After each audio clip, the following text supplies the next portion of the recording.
जन्म के बाद भी या उससे पहले भी कोई लड़की किसी अपराध का शिकार हो सकती है। दोस्तों, आज के वीडियो में हम इसी विषय पर चर्चा करने वाले हैं कि कितने तरह के होते हैं एक महिला के लाइफ स्टेटस और किस किस तरह के अपराधों का सामना उन्हें करना पड़ता है। हैरान करने वाली बात यह है कि एक महिला की ज़िंदगी में उनके लाइफ स्टेजेस जिस तरह वेरी करते हैं, उस तरह ही उनके लाइफ में क्राइम्स भी वेरी करते हैं। मतलब यूँ समझ लो कि उनकी ज़िंदगी खतरों से कभी खाली नहीं। यदि रिपोर्ट्स की माने तो साल 2019 में हर एक दिन तकरीबन 80 से 85 रेप केसेस दर्ज हुए हैं और कुल मिलाकर तकरीबन 4 lakh crime against women report की गई 2019 में।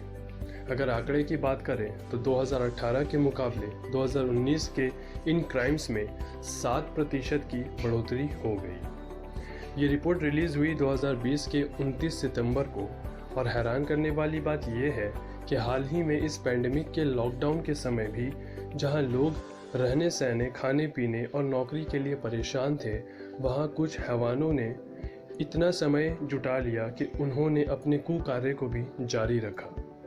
ढेरों खबरें पूरे देश से और ख़ासकर यूपी जैसे जगह से सुनने को मिले इस लॉकडाउन में भी। यदि इंडियन पेनल कोड के अंडर रजिस्टर्ड केसेस की बात करें तो क्रूल्टी बाय हस्बैंड और हिज रिलेटिव्स जैसे केसेस 30% के करीब मिले। साथ ही assault on women with outraging the modesty जैसे केसेस तकरीबन 21 से 22% मिले और किडनैपिंग और अबडक्शन वाले केसेस तकरीबन 18% मिले। ये सारे डेटा NCRB द्वारा जारी की गई साल 2019। चलिए दोस्तों, अब हम डिस्कस करते हैं उन लाइफ स्टेजेस को जिस पर ग्रोथ के साथ साथ एक वुमेन सोसाइटी के इश्यूज को भी फेस करती है। तो सबसे पहले स्टेज की बात करते हैं and that is foeticide and infanticide. महिला की जिंदगी में ये वो पहला स्टेज होता है जहाँ पर उन्हें फेस करना पड़ता है इकोनॉमिक और कल्चरल प्रेफरेंस। अगर आप देखें तो इस उम्र में इकोनॉमिक और कल्चर प्रेफरेंस बेटों को यानी सन्स को ज़्यादा दिया जाता है। और रही बात फीमेल फेटिसाइड की, तो ये प्रेगनेंसी डायग्नोस्टिक टूल्स के द्वारा किया जाता है। अगर देखें तो हमारे जिस कल्चर में घर में पैदा होने वाली बेटी या घर में आने वाली बहू को लक्ष्मी कहा जाता है, लेकिन अगर हम रियलिटी को फेस करें तो पता ये चलता है कि लक्ष्मी के ही खातिर बेटियों के साथ, बहुओं के साथ और समाज में सभी औरतों के साथ काफ़ी भेदभाव किया जाता है। दोस्तों, अगली स्टेज की अगर हम बात करें तो वो है स्कूल गोइंग एज। ये ही एक औरत की ज़िंदगी का दूसरा स्टेज है, यानी कि स्कूल गोइंग एज, जहाँ पर शिक्षा पर हर किसी का राइट है, हर किसी का हक है। लेकिन कहीं ना कहीं जब बात एक औरत की आती है तो जेंडर के नाम पर काफ़ी डिस्क्रिमिनेट किया जाता है। अफसोस और हैरान करने वाली बात यह है कि यही डिस्क्रिमिनेशन किसी दूसरे नहीं बल्कि अपने ही पेरेंट्स, अपने ही टीचर्स के हाथों होता है। अक्सर लोग बेटियों को एक प्रॉपर प्राइमरी और सेकेंडरी एजुकेशन देने से अपना हाथ मोड़ लेते हैं। वो ये सोच रखते हैं कि यदि ये क्वालिफ़िकेशंस, इतनी कामयाबी अगर उनके बेटों को मिले तो हो सकता है कि आने वाली पीढ़ी को काफ़ी कुछ दे सकते हैं। दोस्तों, एक महिला के लाइफ के थर्ड स्टेज के बारे में अगर हम बात करें तो वो है एडोलेसेंस। दोस्तों, ये उम्र का वो हिस्सा है जहाँ पर सही गलत का फैसला करना हमारे लिए नामुमकिन होता है। चाहे कोई लड़की हो या लड़का, अगर उम्र के इस पॉइंट पर उन्हें सही गाइड, सही डायरेक्शन ना मिले तो थोड़ी गलती उनकी होती है और बाकी समाज उन्हें बिगाड़ता चला जाता है। अगर बात करें औरत के इस उम्र में वायलेंस का शिकार बनना, तो वो sexual abuse, exploitation, violence, acid attacks, rapes, early marriage और इवन HIV और एड्स का भी शिकार बन जाती हैं। अगली स्टेज की बात करें लाइफ की तो वो है मैरिज। दोस्तों, अगर मैं अपने पॉइंट ऑफ व्यू से बात करूं तो ये सिर्फ एक महिला ही नहीं बल्कि किसी के लिए भी सबसे डिफ़िकल्ट डिसीजन मेकिंग पॉइंट होता है। वो क्या है कि अगर आप लोगों से उनकी राय मांगो, स्पेशली शादी को लेकर, तो अलग अलग तरह के ओपिनियन आपको मिलेंगे। कुछ इस फेवर में होते हैं कि लव मैरिज इज़ बेटर और कुछ इस फेवर में होते हैं कि अरेंज मैरिज इज़ बेटर। लेकिन जब बात आती है महिलाओं की तो उनके लिए लव हो या अरेंज मैटर ये नहीं करता, मैटर ये करता है कि उनके लिए जीवन साथी और उनकी फैमिली अपने फैमिली जैसा मिलेगा या नहीं। कभी ऐसा भी होता है कि अपने ही घर पर बेटी बोझ लगती है और हस्बैंड के साथ ज़िंदगी अच्छे से जीती है। और कभी ऐसा भी होता है कि जिस घर में वो शादी होकर जाती है, चाहे वो घर उसे लव मैरिज से मिला हो या अरेंज मैरिज से, लेकिन वो लोग उसे कभी अपनाते नहीं। चाहे वो उसके हस्बैंड हो, चाहे वो उसके इन लॉज हो, वो सब उसे डोमेस्टिक वायलेंस का शिकार बनाए रखते हैं। दोस्तों, अगली स्टेज की बात करें तो ये बड़ा ही नाजुक सा स्टेज होता है, एंड दैट इज मदरहुड। बहुत अच्छा लगता है कि घर के सभी सदस्यों को जब उन्हें पता चलता है कि उनके घर की बेटी या उनके घर की बहू उम्मीद से हो। जी हाँ दोस्तों, ये उम्मीद भी वैरी करती है। कुछ इस तरह वैरी करती है कि क्या वो चिराग अगर बेटा है तो उनकी उम्मीद बनी रहती है, लेकिन अगर वो कोई चिराग नहीं बल्कि कोई शम्मा हो तो उसे बुझाने के लिए पूरे परिवार या खासकर परिवार के कुछ नीच सोच वाले लोग जो हैं वो उन औरतों को अबॉर्शन पे मजबूर कर देते हैं। अगर किसी मॉडर्न इशू की बात करें तो वो स्टेज आता है वर्क प्लेस।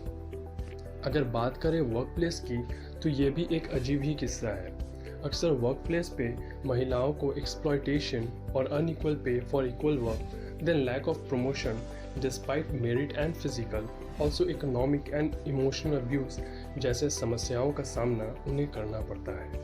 तो दोस्तों, ये थी वो स्टेजेस एक महिला की ज़िंदगी में जहां उन्हें सफ़र करना पड़ता है, और यदि कोई महिला इन समस्याओं के खिलाफ आवाज़ भी उठाती है तो उसे दबा दिया जाता है।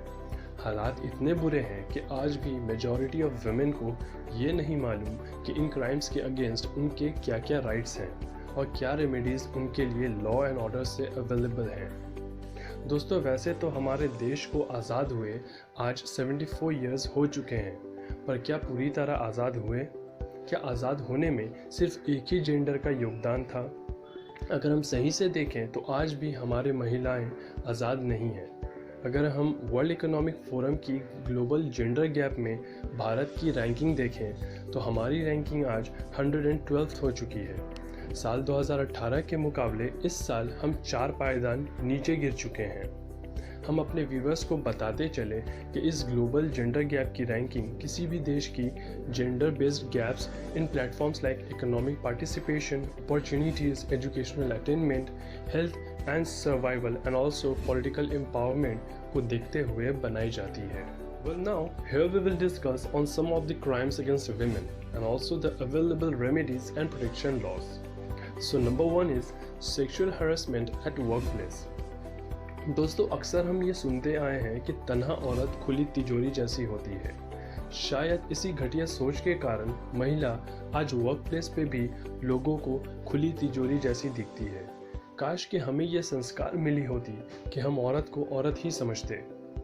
खैर, बदलने वाले कभी भी बदल सकते हैं, और हम जानते हैं कि ना बदलने वालों के पास बहाने हजार होते हैं। कहने का मतलब ये है कि यदि महिलाओं के साथ अब वर्क प्लेस पे भी कुछ गलत हो या उन्हें सेक्सुअली हरास करने की कोशिश की जाए, उन्हें उनके मर्जी के खिलाफ किसी सेक्सुअल रिलेशन में इन्वॉल्व की जाए, like grabbing, brushing, touching, if टीजिंग जैसे अपराध अंजाम दी जाए, तो महिलाओं को खामोश रहने की अब कोई ज़रूरत नहीं। दोस्तों, now sexual harassment of women at work place prevention, prohibition and redressal act 2013 द्वारा पूरी प्रोटेक्शन अवेल की जाती है। इस कानून में भारत के सुप्रीम कोर्ट द्वारा शुरू की गई सेक्सुअल हरासमेंट की रोकथाम के लिए विशाखा गाइडलाइंस का सपोर्ट करना। अकॉर्डिंग टू दिस, एक वर्कप्लेस के सभी एम्प्लॉयज़ को 10 या उससे अधिक एम्प्लॉयज़ के साथ हर एक ऑफिस में एक इंटरनल कंप्लेंट कमेटी का गठन करना ज़रूरी है। इस एक्ट के प्रोटेक्शन कवर के अंडर आते हैं कॉलेज और स्कूल्स के स्टूडेंट्स और साथ ही हॉस्पिटल्स के पेशेंट और सारे एम्प्लॉयज़ भी। इस एक्ट के अनुसार पीड़ित महिला अपने केस को दर्ज करवा सकती है, वो भी लिखित में, वारदात के 3 महीनों के अंदर। साथ ही पीड़ित महिला इंडियन पेनल कोड 1860 के तहत धारा 294, 354, 354A एंड 509 के तहत पुलिस में शिकायत दर्ज करा सकती है। दोस्तों, अब बात करते हैं एसिड अटैक के बारे में। ये सबसे दर्दनाक क्राइम है। इस क्राइम में होता क्या है कि सिर्फ विक्टिम के शरीर पर ही दाग या जख्म नहीं लगते, बल्कि विक्टिम की पूरी ज़िंदगी बर्बाद हो जाती है। इसके ज़ख्म, इसके चोट, इसके दाग विक्टिम के सिर्फ शरीर ही नहीं बल्कि उनके मन, उनके दिल पर भी ज़िंदगी भर के लिए लग जाता है। शायद वो अपने शारीरिक दर्द से बाहर आ जाते हैं, लेकिन जो दाग, जो दर्द उनके दिल और दिमाग में लग जाता है वो ज़िंदगी भर मिटाए नहीं मिटता। ऐसे क्राइम्स में सिर्फ और सिर्फ विक्टिम ही नहीं बल्कि उनके पूरे परिवार को भी बहुत कुछ का सामना करना पड़ता है। कई सारे सपने टूट जाते हैं, कई सारे सोशल, साइकोलॉजिकल और इकोनॉमिक डिफ़िकल्टी से पूरे परिवार को दो चार होना पड़ता है। अगर बात करें एसिड अटैक विक्टिम्स को हेल्प करने की, तो हमारे इंडियन लॉज के अनुसार आईपीसी 1860 के तहत सेक्शन 326 और सेक्शन 326 बी के अंडर विक्टिम्स को जलाने पर स्ट्रिक्ट पनिशमेंट दी जा सकती है। और साथ ही section 100 of the Indian penal code के अनुसार अगर खुद को जान बचाने के लिए एसिड विक्टिम्स को किसी एक्सटेंट तक अपने जान बचाने पर, अपने डिफेंस पर जाना पड़े, तो वो क्राइम करने वाले को यानी एसिड फेंकने वाले को जान से भी मार सकते हैं। दोस्तों, अब बात करते हैं रेप केसेस के बारे में। अगर बात करें इस क्राइम की, तो हमारा कंट्री इस पैंडेमिक में भी इस क्राइम के लिस्ट में नज़र आया। काफ़ी सारे केसेस सुनने को मिले। 2020 में भी देश के हर कोने से कई सारे रेप केसेस सुनने को आए। लास्ट 5 इयर्स के डेटा को अगर आप देखें तो हर साल ऑन एन एवरेज 30,000 केसेस सिर्फ रेप केसेस के ही सुनने मिलते हैं। बीते वर्ष 2019 में हाईएस्ट राजस्थान से तकरीबन 6,000 केसेस सुनने को आए। उत्तर प्रदेश से तकरीबन 3,000 रेप केसेस सुनने को मिले। Well, nothing more to discuss about this crime, but yes, it's better to discuss that on what conditions a victim can file an FIR in the local police station under the following IPC codes. So number 1 is section 376, that is punishment for rape. Another one is section 376A, that is punishment for causing death or resulting into persistent vegetative state of a victim. Third one is section 376B, that is sexual intercourse by husband upon his wife during separation. Fourth one is section 376C, sexual intercourse by a person in authority. And the last one is section 376D, that is gang rape. दोस्तों, अगले crime की बात करें तो वो है obscenity and pornography. यह है इंफॉर्मेशन टेक्नोलॉजी का युग। आज के डेट में इंफॉर्मेशन टेक्नोलॉजी के माध्यम से लोग कई सारे काम कम समय में और ज़्यादा मात्रा में कर पाते हैं। बहुत सारे official works, schooling projects, feature demography, vlogs, filming etcetera जो कि ऑफलाइन मोड से हटकर ऑनलाइन मोड में आ चुका है, लोगों के लिए घर बैठे कई सारे काम करना आसान हो गया है। कई सारे फाइल्स, कई सारे डेटा लोग आसानी से शेयर कर पाते हैं। इसकी नेगेटिव यूजेज भी रखते हैं और आज के डेट में इसका सबसे बड़ा नेगेटिव यूजेज है obscenity and pornography making and sharing, which is a crime. वैसे तो हमारे इंडियन लॉज एंड एक्ट्स में स्पेसिफिकली ऑब्ससिनिटी और पोर्नोग्राफी से रिलेटेड कोई भी डिस्कशन नहीं है, बट अगर हम इंडियन पेनल कोड 1860 को देखें तो इंफॉर्मेशन टेक्नोलॉजी एक्ट 2000 के मुताबिक the indecent representation of women prohibition act 1986 completely deal करता है ऑब्ससिनिटी और पोर्नोग्राफी मेकिंग से, और इसके अनुसार कोई भी पॉर्न और ऑब्ससीन कंटेंट को पब्लिश करे या फिर उसे शेयर करे तो वो एक पनिशेबल ऑफेंस है। दोस्तों, अगले क्राइम की बात करें तो वो है डोमेस्टिक वायलेंस। ये एक ऐसा क्राइम है जो स्टार्ट होती है एक छोटे से तनाव से, एक छोटे से डिसएग्रीमेंट से, जहाँ पर दो लोगों के ओपिनियन अलग होते हैं, दो लोगों के जीने का तरीका अलग होता है, पर किस्मत से एक रिलेशनशिप में बंध जाते हैं। अक्सर ये तब होता है जब एक बंदा दूसरे बंदे पर रिलेशनशिप का मिसयूज़ करता है, अपने पावर से उन्हें कंट्रोल करने की कोशिश करता है। यूँ समझ ले कि जिस रिलेशनशिप में फैमिली के अंदर अब्यूज़ और फियर पैदा हो जाए तो वो अल्टीमेटली एक डोमेस्टिक वायलेंस का सिनेरियो बन जाता है। Such violence involve sexual assault, physical abuse and sometimes threats. अगर बात की जाए विक्टिम की, तो ऐसे सिचुएशन में विक्टिम को वर्थलेस फील करवाई जाती है। उन्हें उनके खर्चे या पॉकेट मनी दिया नहीं जाता। कभी उन्हें बाहर जाना, उन्हें फ्री रहना, दोस्तों से, अपनों से कनेक्शन रखना, इन सब चीज़ों पे रोक टोक किया जाता है। केयर के नाम पे शक करना और भी कई सारे बैड बिहेव्स करना, फैमिली मैटर से सेपरेट रखना, घर पे कैद कर देना, ये सारे डोमेस्टिक वायलेंस के सबटल फॉर्म्स हैं। दोस्तों, डोमेस्टिक वायलेंस के ज़्यादातर शिकार बनते हैं घर के बच्चे या फिर घर की औरतें। तो सवाल ये है कि ऐसे सिचुएशंस में विक्टिम्स क्या करें। दोस्तों, ऐसे सिचुएशंस में मजिस्ट्रेट से कनेक्ट कर सकते हैं। वो एप्लीकेशन के थ्रू केस फाइल कर सकते हैं। मजिस्ट्रेट को under section 12 of the domestic violence act 2005 के अनुसार मजिस्ट्रेट ऑर्डर पास कर सकते हैं जिसमें विक्टिम को रेसिडेंस, प्रोटेक्शन, मॉनिटरी रिलीफ और कंपनसेशन प्रोवाइड की जाएगी। साथ ही यदि हस्बैंड या उसकी फैमिली और रिलेटिव्स ने क्रूअल बिहेवियर प्रेजेंट करे या डाउरी डिमांड करे तो विक्टिम सेक्शन 498 के तहत कंप्लेंट फाइल कर सकते हैं।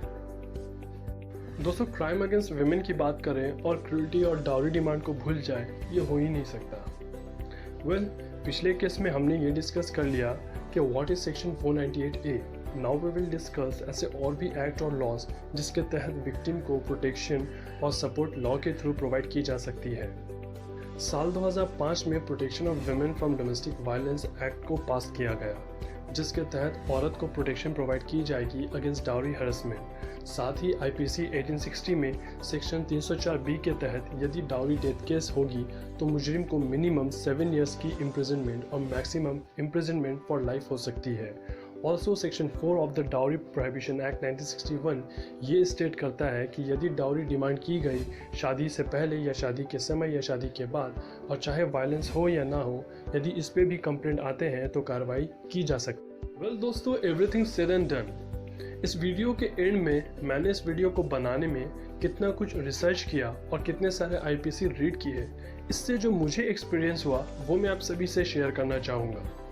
Guys, you know what I found is, अगर इतने सारे IPC हर एक सिटीजन को रीड करना, समझना आसान हो जाए एंड स्पेशली एकेडमिक लाइफ में पार्ट ऑफ एजुकेशन इसे बना दी जाए तो आने वाले कल में हम देश से इलिटरेसी और क्राइम्स दोनों के काउंट्स काफ़ी हद तक कम कर सकते हैं। आई थिंक मैंने कम शब्दों में काफ़ी कुछ कह दिया, और वैसे तो समझदार को इशारा काफ़ी है। See you soon on our next video.